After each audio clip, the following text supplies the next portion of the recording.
يا مساء الفل يا شباب، ايه الاخبار؟ يا رب تكونوا بخير وبصحة. اول حاجه بعتذر عن صوتي، هو بس صوتي رايح بقاله يومين، فبعتذر لكم عن ده. تاني حاجه باش نضيع وقت كتير، احنا عايزين النهارده نحل الكلاس شيت والهومورك، لان فيديو السمري اللي بعتهولك ما كانش فيه حل كلاس شيت، فانا عايز احل الكلاس شيت وبعديها نحل الهومورك كله. حلو. تعال نبدا اول حاجه كده، ونبدا على طول من غير ما نضيع وقت في الكلاس شيت. ماشي. أول سؤال في الكلاس شيت بيقول لك which of the following graphical represent Avogadro's law. طب يا دكتور أنا مش فاكر إيه هو افوجادرو لو. افوجادرو لو ده كان بيقول لك إن كل ما number of moles بتزيد، كل ما الفوليوم بيزيد. ده منطقي ولا مش منطقي؟ منطقي جدا يا دكتور. مش انت ال1 مول من اي حاجه، لو سالتك فيه كام لتر هتقول لي فيه 22.4 لتر. مظبوط. طب ولو بقوا 2 مول يبقى فيه كام لتر؟ هتقول لي يا دكتور اعملها ملتبلاي 2، 44.8 لتر. يعني كل ما النمبر اوف مولز بتزيد كل ما الفوليوم اللي بيحصل له بيزيد، فاختار العلاقه ان هي تبقى دايركتلي. كل ما دي تزيد كل ما دي تزيد. حلو قوي. طب السؤال اللي بعده، احنا هنحتاج كالكليتر صح؟ ثانيه واحده نجيب الكالكليتر. حلو. اهي دي الكالكليتر. يلا. عشان واحنا بنحل يبقى الكالكليتر معانا. تعال نشوف. سؤال رقم 4 بيقول لك 4 جرام من الصوديوم هيدروكسيد كونتين ايه؟ طيب أول حاجة تعملها في كل الأسئلة إنك تحسب النمبر اوف مولز. اعتبرها خطوة أساسية إنك تحسب النمبر اوف مولز في أي سؤال يجيلك. طب النمبر اوف مولز هنا يا دكتور أحسبه إزاي؟ هنا هتحسبه بالماس على المولر ماس. طب يا دكتور مين هو الماس؟ هو الوزن اللي مدولك في السؤال اللي هو 4 جرام. طب يا دكتور مين هو المولر ماس؟ المولر ماس هو اللي بحسبه من البراكت. مش هو بيقول لي صوديوم هيدروكسيد؟ اه. لازم تبقى عارف ان الصوديوم بكتبه ان ايه، والهيدروكسيد بكتبها او اتش. طب المولر ماس بتاع ال ان اي و اتش، ثانية بس نشيل دي. دي كده 4. المولر ماس بتاع ال ان اي و اتش، هتقول لي يا دكتور بكل بساطة ال ان ايه وزنها 23، يبقى 23 بلس ال او وزنها 16، 16. ال اتش وزنها 1، 1. تطلع الإجابة بعد ما تكتبها على الكالكليتر 0.1. يبقى النمبر اوف مولز بكام؟ ب 0.1 مول. النمبر اوف مولز بكام يا دكتور؟ 0.1 مول. حلو قوي. طب ال 0.1 مول دول، هل هم فيهم، بص كده تشويس بي بيقول لك 4 جرام من ال ان ايه. طب يا دكتور بالعقل، يعني هم وزن الصوديوم هيدروكسيد كل 4 جرام هيبقى 4 جرام صوديوم. طب الهيدروكسيد ملهاش وزن؟ لا طبعا غلط. طب هل هي طلعت 4 مول من ال NaOH؟ لا يا دكتور، دي طلعت 0.1 مول. كده الإجابة لا إما إيه لا إما دي. طب بص، أنا من غير ما أحسب أنا هجيبها لك بالاستبعاد. فأول واحدة بيقول لك يبقى أنت معاك 6.02 multiply 10 باور 23 أتوم من ال H. طب بص يا دكتور، مش أنت عارف إن ال 1 مول من أي حاجة بيبقى فيه افوجادروز نمبر اللي هو 6.02 multiply 10 باور 23؟ مش دي قاعدة ثابتة؟ ال 1 مول من أي حاجة فيها افوجادروز نمبر. أه. طب هل أنا هنا معايا 1 مول؟ لا يا دكتور، ده أنا معايا 0.1 مول، يبقى ما ينفعش أختار افوجادرو. يبقى الإجابة تشويس دي. ماشي. طب تعال نشوف اللي بعدها. بيقول لك how many molecules are found in 1 جرام من الهيدروجين جاز. يعني الواحد جرام من الهيدروجين ده فيه كام مولك؟ أول حاجة يا دكتور، الجرام ده بحوله لنمبر اوف مولز. مظبوط. النمبر اوف مولز بتساوي الماس اللي هو جرام على المولر ماس. أي كلمة جاز حط تحتيها 2. يعني هيدروجين جاز يبقى H2، لو كان قال أكسجين جاز يبقى O2، نيتروجين جاز يبقى N2. فهنا الهيدروجين جاز أحط تحتيه 2. طب ال H الواحدة وزنها كام يا دكتور؟ وزنها جرام، وأنا معايا كام H؟ معايا 2 H يعني 2 جرام. فالنمبر اوف مولز ب 0.5. طب يا دكتور أنت مش عارف إن ال 1 مول من أي حاجة في 6.02 multiply 10 باور 23؟ اه. طب يا دكتور أنا معايا نص. النص دول يبقى فيهم قد ايه؟ هتقول لي هعمل نص ملتبلاي الرقم ده divided 1، تطلع الإجابة 3.01 multiply 10 باور 23 choice B. ماشي. طيب ركز بقى معايا في السؤال اللي بعديه ده، عشان السؤال ده فكرته حلوة قوي وتقيلة. سؤال رقم 4 بيقول لك ايه في سؤال 4 يا باشا؟ سؤال 4 بيقول لك تنبل من الإيثانول اللي هو C2H5OH فيها 4.2 multiply 10 باور 23 atoms من الهيدروجين. ماشي. كلام جميل. calculate the number of ethanol molecules in this sample. طيب بص يا دكتور، مش انت عارف هو بيتكلم دلوقتي العلاقة دايما بين اتنين بس. انا هكتب هنا equation اللي هو C2H5OH مع الهيدروجين، مع الايه الهيدروجين. هو ال C2H5OH دول فيهم كام هيدروجين؟ هتقول لي يا دكتور دول 6 هيدروجين، ادي 5 واحدة 6، يعني كل واحدة من ال C2H5OH بتديني 6 من الهيدروجين، صح؟ كل واحدة من المنظر ده بتديني 6 من الهيدروجين. اه يا دكتور مظبوط. طيب تقدر تقول لي كل 1 مول من دي بتديني قد ايه من الهيدروجين اتوم؟ بص يا دكتور، هي ال1 مول من دي فيها 6 مول من الهيدروجين. ال1 مول من دي، ال1 مول من ال C2H5 فيه 6 مول من الهيدروجين. اه جدع. طب مش انت ال1 مول من اي حاجة فيها افوجادرو؟ اه. ودول فيها 6 مول، يبقى هعمل 6 في افوجادرو. صح. انا ليه عملت كده؟ عشان يا دكتور انت قلت لي ان ال1 مول من اي حاجة فيها افوجادرو. اه. ودي فيها 6 مول، هم 6 مول، يبقى 6 افوجادرو. حلو قوي. طيب وهو في السؤال بيقول لك ان انت معاك كام اتوم؟ بيقول لي يا دكتور ان انا معايا 4.2 multiply 10 power 23، يبقى هكتب هنا 4.2 multiply 10 power 23. ودلوقتي يا باشا احسب لي كده النمبر اوف مولز تبقى بكام. ده سؤال صعب قوي، خلي بالك، يعني ده سؤال فعلا تقيل جدا، ده من اتقل الاسئله الموجوده. تعمل 4.2 multiply 10 power 23، اعملها يا دكتور multiply 1، والرقم اللي يطلع اعمله divided 6.02 multiply 10 power 23، تطلع الرقم الملعبك ده اللي هو بكام؟ 4.2 multiply 10 power 23 divided، مش هي محتاجة fraction. 4.2 multiply 10 power 23 divided 6.02 multiply 10، آسف، 6 multiply 6 multiply 6.02 multiply 10 power 23، تطلع 0.11 مول. 0.116 مول. كده انت طلعت النمبر اوف مولز، بس هو بيقول لك احسب لي النمبر اوف molecules. اكتب لي النمبر اوف ايه اوف مولكيول. طب يا دكتور انت مش عارف ان ال1 مول من اي حاجه في 6.02 multiply 10 power 23؟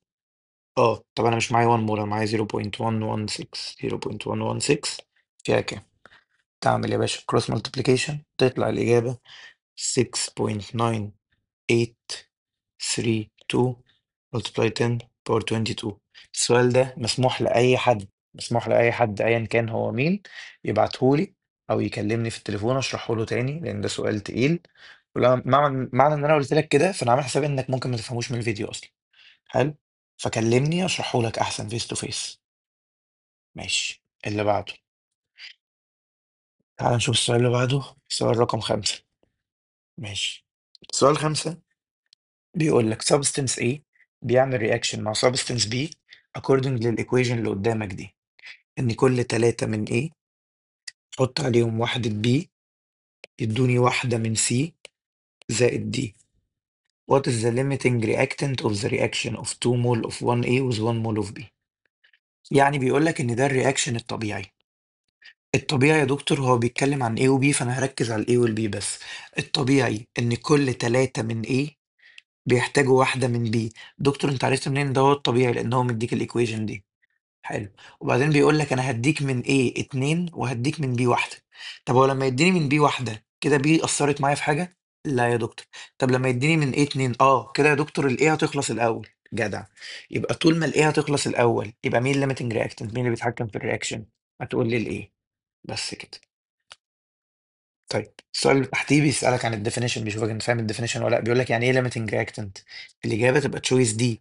بيقول لك هو الحاجة اللي بتديني أقل برودكت. فاكر لما شرحتها لك بعدد الجوازات؟ فالحاجة اللي بتديني أقل عدد جوازات أقل نتيجة هي الليميتنج reactant. ماشي. طيب اللي بعده. سؤال 7. صوديوم هيدروكسيد بيعمل رياكت مع الهيدروكلوريك أسيد زي ما انت شايف.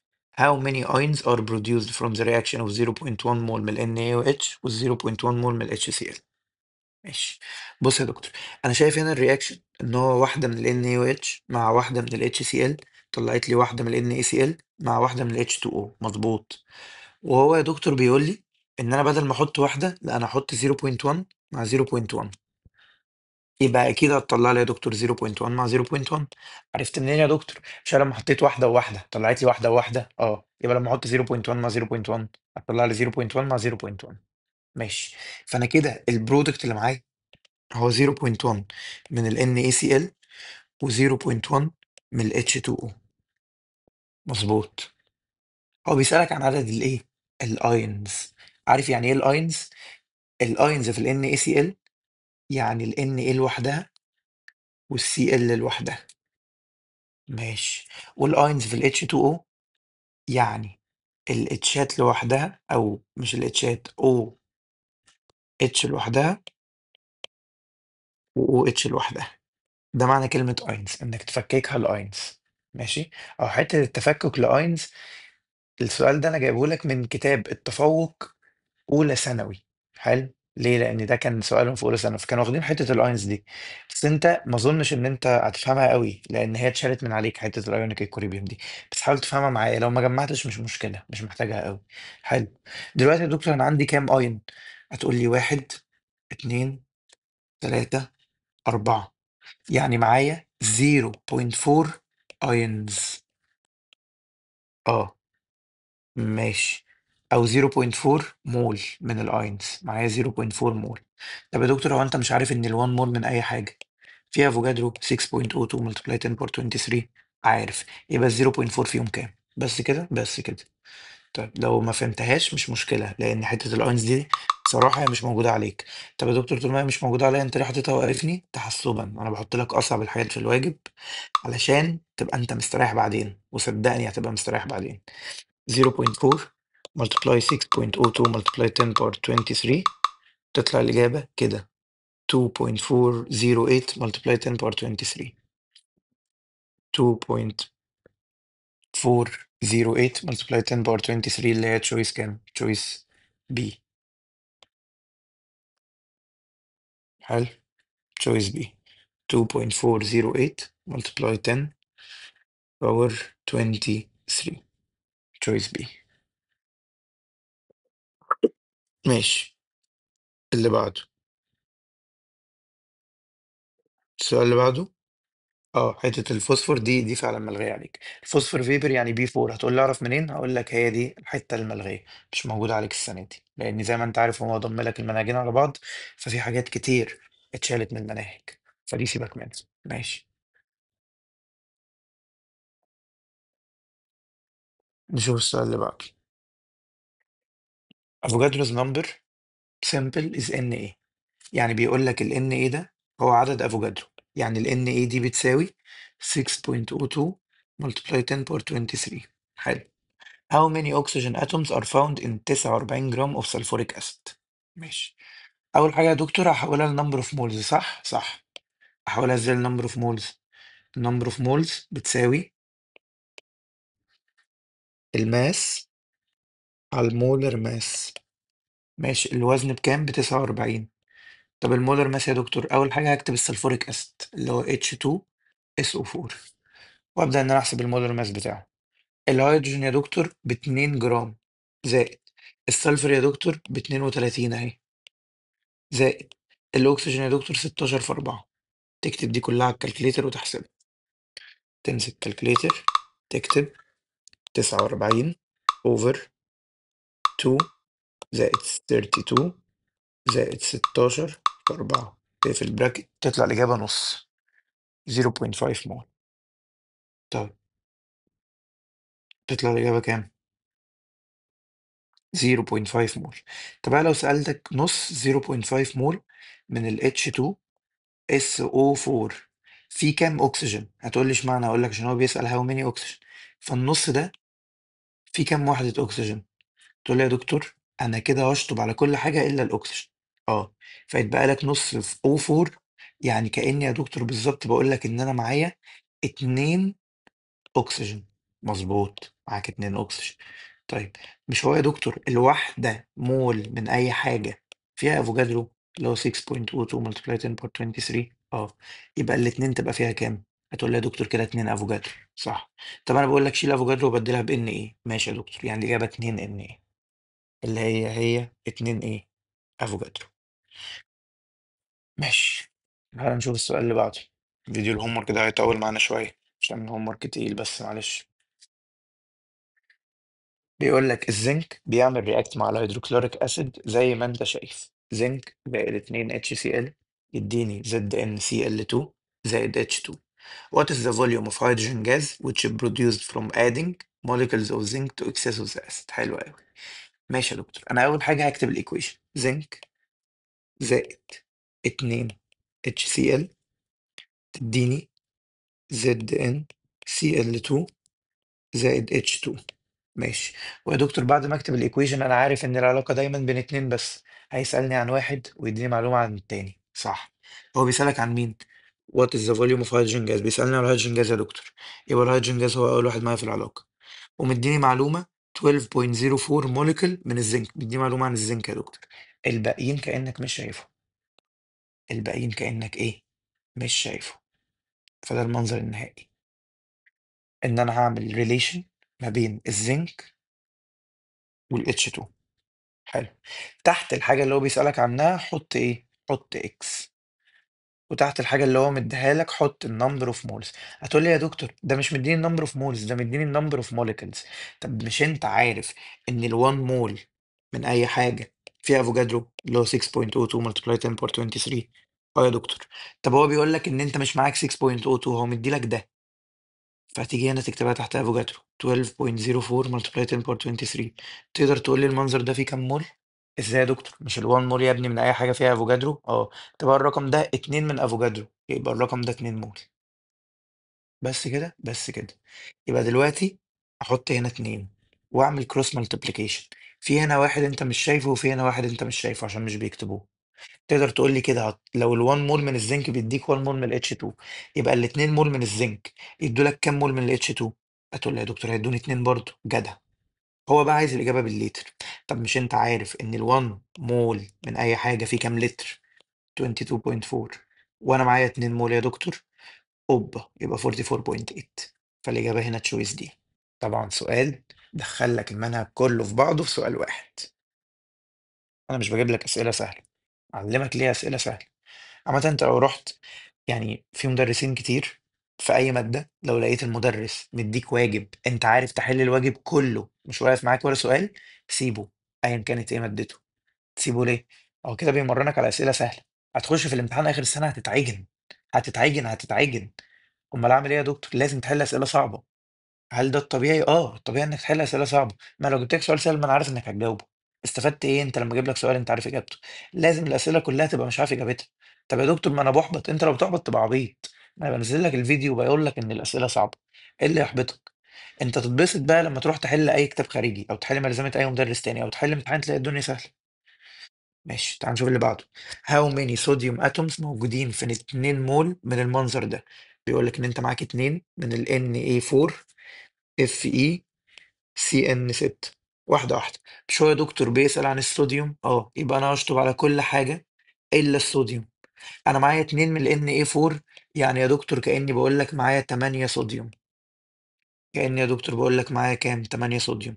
طب مش أنت عارف إن ال1 مول من أي حاجة في 6.02 multiply 10 باور 23؟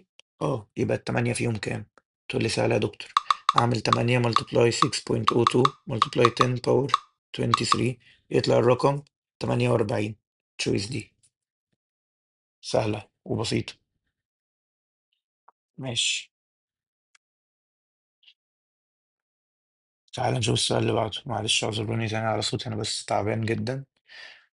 بصور الفيديو ده أصلا بالليل والدنيا زي الزفت. ما علينا. 0.3 جرام من المغنيسيوم بيعمل رياكت مع الاكسس هيدروكلوريك اسيد زي الايكويشن دي. معلش يا دكتور انا هكتب الايكويشن Mg زائد 2 HCl بتديني MgCl2 زائد ال H2. كلام جميل. دكتور العلاقة دايما بين اتنين بس. هو يا دكتور مديني معلومة عن مين وبيسأل عن مين، تعال نشوف. بيقول لك calculation of volume of hydrogen gas. دكتور هو بيسأل عن الهيدروجين جاز، ومديك معلومة عن المغنيسيوم ان هو وزنه 0.3. دكتور مديني معلومة عن المغنيسيوم.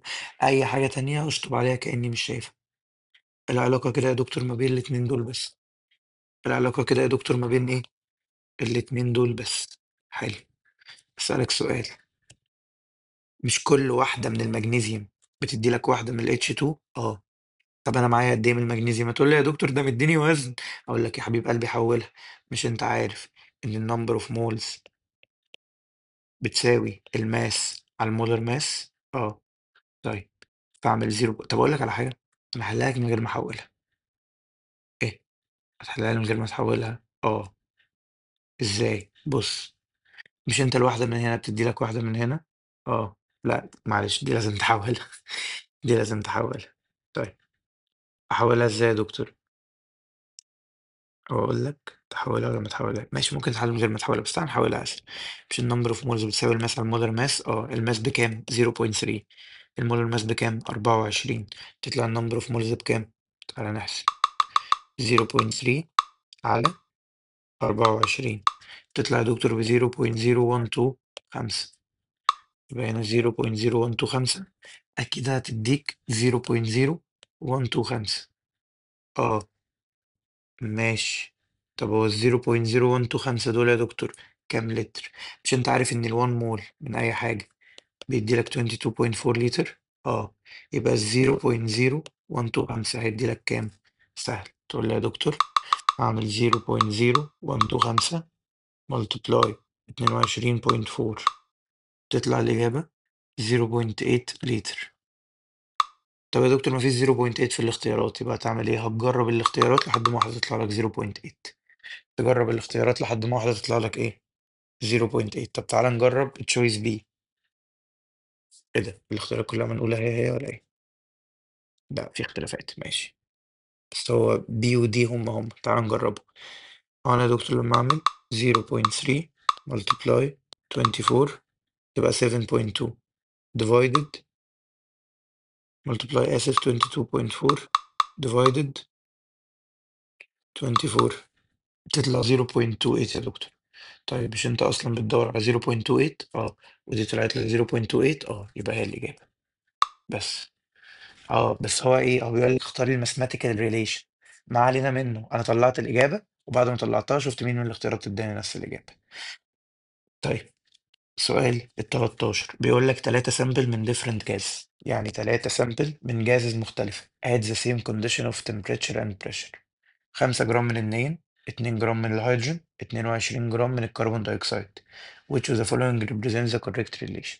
دكتور انا ما بحلش بالجرامات، انا بحل بالنمبر اوف مولز. حقك يا باشا. النيون جاز. اه. بص. انا قلت لك ان اي جاز تحط تحتيه اتنين، صح؟ الا النوبل جاز. ايه؟ الا النوبل جاز، والنيون ده نوبل جاز. ليه هما كده بيحبوا يعيشوا حياتهم؟ اي جاز تحط تحتيه اتنين الا النوبل جاز. يعني النين ده يتكتب ان ايه، لكن الهيدروجين جاز تكتب اتش 2 عادي. الكربون دايوكسيد جاز تكتب سي او 2 عادي. ماشي. تعالى نحسب النمبر اوف مولز. النمبر اوف مولز بتاعت النين احسبها ازاي؟ ماس على مولر ماس. يعني 5/20. 5/20 تطلع 1/4 مول، ربع مول. طب الماس بتاع الهيدروجين، هعمل الماس 2 جرام على المولر ماس 2 جرام، تطلع 1 مول. طب الماس بتاع السي او 2، مش هو 22 جرام؟ هعملها على المولر ماس اللي هي 12 زائد 32. ثانية كده نحسب دي. نحسب ال 12 زائد 32. ايه ده؟ الفلتر إيه اللي حصل لها؟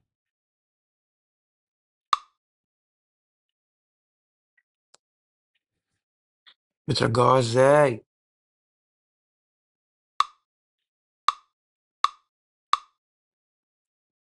ازاي ترجع كالكوليتر يا جدعان؟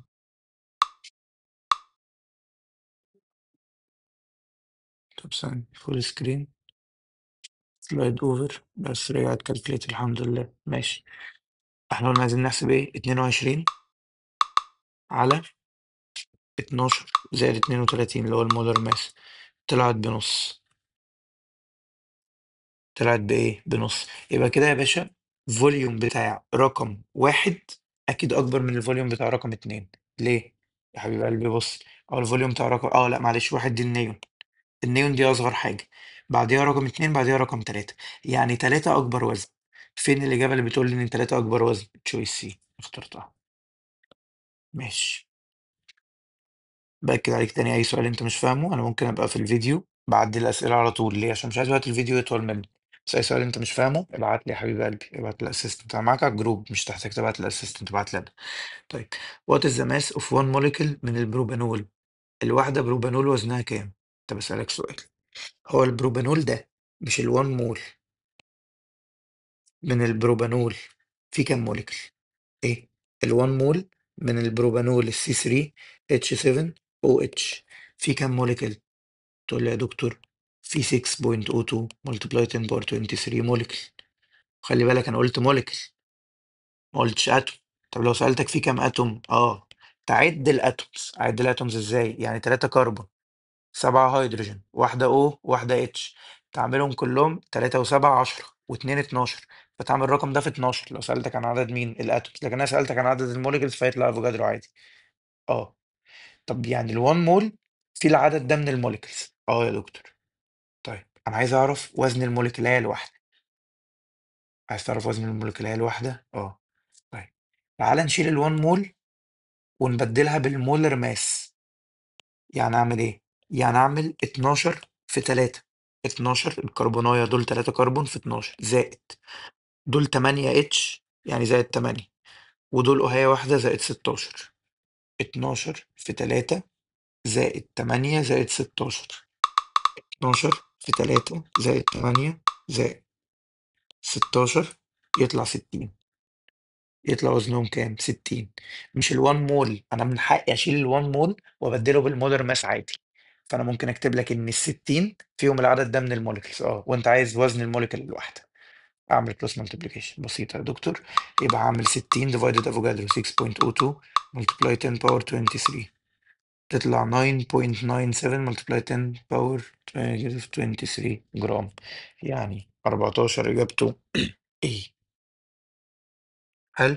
ماشي احنا كده خلصنا زفت الطين ده. الكلاس شيت، عايزك تتأكد انك كل افكار الكلاس شيت بيبقى اتقل من الهوم ورك شوية. عايزك تتأكد ان كل افكار الكلاس شيت انت فاهمها، وبعد ما تخلص كلاس شيت تبدأ تشوف فيديو الهوم ورك. يلا بينا. طيب اول سؤال في الهوم ورك ارقامه غلط، الاجابة مش هتطلع معاك مظبوطة، الارقام كلها غلط فسيبك منه، خش على تاني سؤال على طول. بيقول لك 1 مول من النيتروجين جاز بيمسك مع 3 مول من الهيدروجين جاز عشان يديني NH3. تعال نكتب الايكويشن بالظبط. بيقول لك 1 مول من النيتروجين يعني N2 بيمسك مع 3 هيدروجين يعني 3 H2 علشان يديني amount form the following amount of NH3. يعني بيديني ايه من ال NH3؟ هو ده معنى السؤال. يعني هو عايز يعرف 1 مول من النيتروجين جاز بيمسك مع 3 مول من الهيدروجين جاز to form the following amount of NH3 except. تعال نشوف كده. لما اعمل NH3 محتاج كده يا دكتور اظبط البالانس.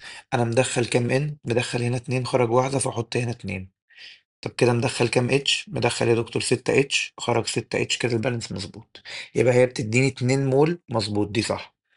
طب 2 مول يعني كام موليكول؟ يعني 2 في افوجادرو موليكول مظبوط، دي صح. يعني 34 جرام ولا 17 جرام؟ دكتور 17 جرام دي لو هي مول واحد، يعني لو هي ان اتش 3 يبقى وزنها 17، فهي دي اللي غلط، دي الاكسبت. ماشي. تعال نشوف اللي بعده. number of the atoms in 0.5 مول من الأسيتيك أسيد.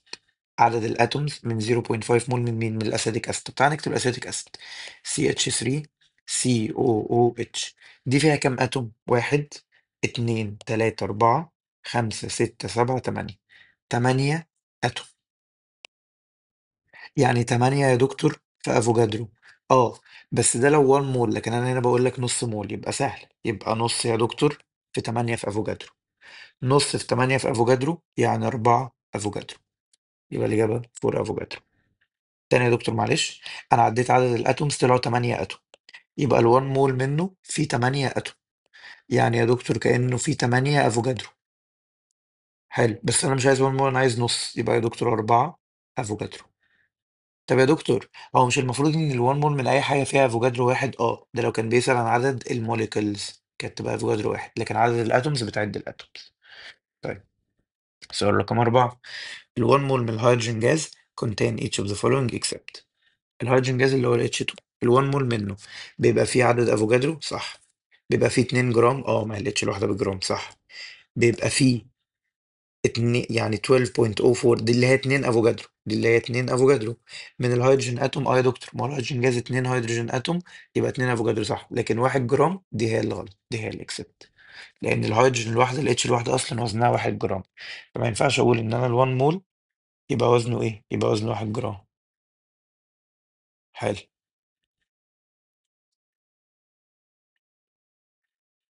ماشي، تعال نشوف اللي بعده.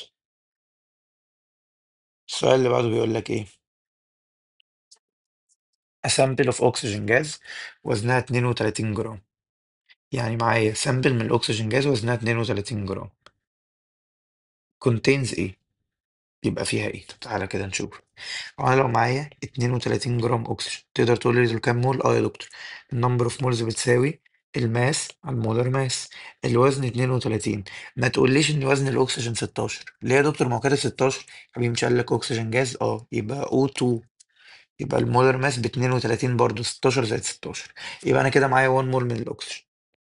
طب هل 1 مول من الاكسجين في افوجادروز نمبر من الموليكولز من الاكسجين؟ صح يا دكتور، صح. خلاص، 6 ايه وانت مغمض.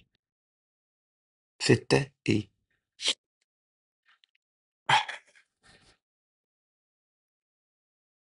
طيب، هو عايز اكسبت ولا هو عايزها كده ولا ايه؟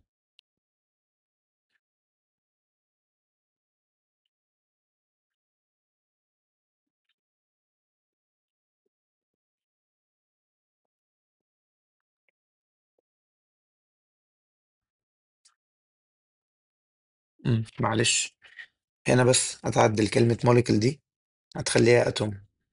يا دنيا، هتعدل كلمة موليكول تخليها اتوم.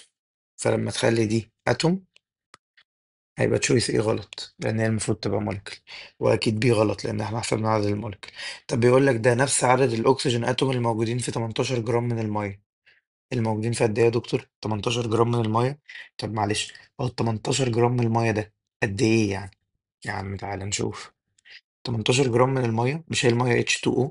اه 18 جرام الأكسجين ب 16، وال H2 ب 2، يعني 18 جرام يعني واحدة مية. لا يا دكتور، ده الواحدة من المية فيها O واحدة. أنا عايز حاجة تبقى O2، فأكيد الإجابة تشويس دي. حلو. طيب، the number of ions الموجودة في نص مول من ال K2O. طب ال K2O ده فيه كام اين؟ ده يا دكتور فيه 2 K وواحدة أكسجين، يعني فيه 3 ايونز. طب بص، انت ال1 مول من أي حاجة في ايه؟ افوجادرو 6.02 multiply 10 باور 23. طب يا دكتور، انا معايا 3 اين مول. هتقول لي يبقى 3 افوجادرو، 3 في 6.02 multiply 10 باور 23. بس خلي بالك، بقول لك نصهم بقى، يعني نص ال 3 مول. فتعمل الرقم ده multiply نص كمان. حلو. تعمل الرقم ده multiply ايه؟ multiply نص كمان. تطلع الإجابة، ثانية واحدة كده، 1.5. يبقى 9.3 افوجادرو. 9.3 من مين؟ من افوكادو، لما تحسبها. طيب. on dissolving 1 مول من الصوديوم كلورايد in water. الصوديوم كلورايد اللي هو ايه؟ NaCl. ماشي، حتة الاينز دي ملغية عليك، لسه انت ما خدتهاش بالظبط، تفهمها اكتر مرة الجاية. طيب، الاينز نفس الكلام، لسه ما خدناهاش بالظبط. ماشي، تعال نشوف سؤال 10. بيقول لك on mixing two equal masses of H2 and O2. لما اعمل ميكس من ال H2 مع ال O2 علشان اكون ميه H2O، مين هو الليميتنج رياكت؟ طب يا دكتور معلش، خليني اعمل بالانس. انا هنا مدخل كام اتش 2 وكام او 2، خرج لي وهي واحده، يبقى لازم احط هنا 2 يا دكتور، واحط هنا 2. كده البالانس مظبوط. كده يا دكتور ان كل 2 من ال H2 بيحتاجوا واحده بس من ال O2. اه طب انا بقول لك ان انا هحط من الاتنين نفس الكميه.